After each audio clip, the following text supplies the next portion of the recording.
শ্রীমদ্ ভগবদ্গীতা যথাযথ সপ্তম অধ্যায় বিজ্ঞান যোগ শ্লোক নাম্বার 18।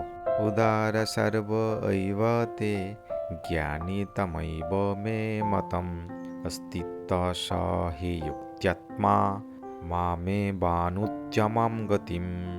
শব্দার্থ: উদর উদার, সর্ব সকলে, এব অবশ্যই, এতে এরা, জ্ঞানী জ্ঞানী, তু কিন্তু, আত্মা এব আমার নিজের মতো, মে আমার, মতম মত, অস্তিত্ব অবস্থিত, স তিনি, হি যেহেতু, যুক্তাত্মা ভক্তিযোগ যুক্ত, মামো আমাকে, এব অবশ্যই, অনুত্তমাম সর্বোৎকৃষ্ট, গতিম গতি। অনুবাদ: এই সকল ভক্তেরা সকলেই নিঃসন্দেহে মহাত্মা, কিন্তু যে জ্ঞানী আমার তত্ত্বজ্ঞানে অধিষ্ঠিত, আমার মতো তিনি আমার আত্মস্বরূপ, আমার অপ্রাকৃত সেবায় যুক্ত হয়ে তিনি সর্বোত্তম গতিরূপ আমাকে লাভ করেন। তাৎপর্য: ভগবত তত্ত্বজ্ঞানী ভগবত ভক্তেরা ভগবানের প্রিয়, কিন্তু তা বলে যে ভগবান তার অন্য ভক্তদের ভালোবাসে না তা নয়।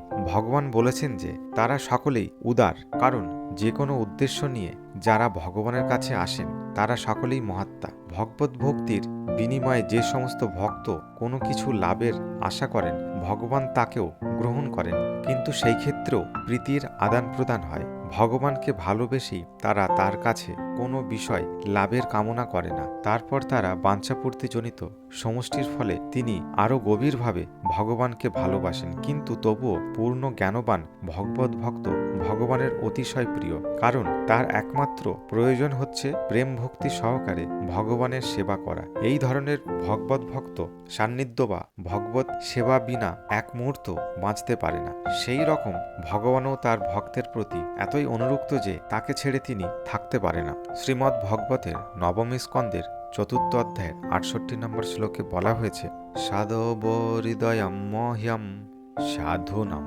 হৃদয়ম ত্বহম মত ন্যত্য ন জানন্তি নহম তেভ্য মনাগপি।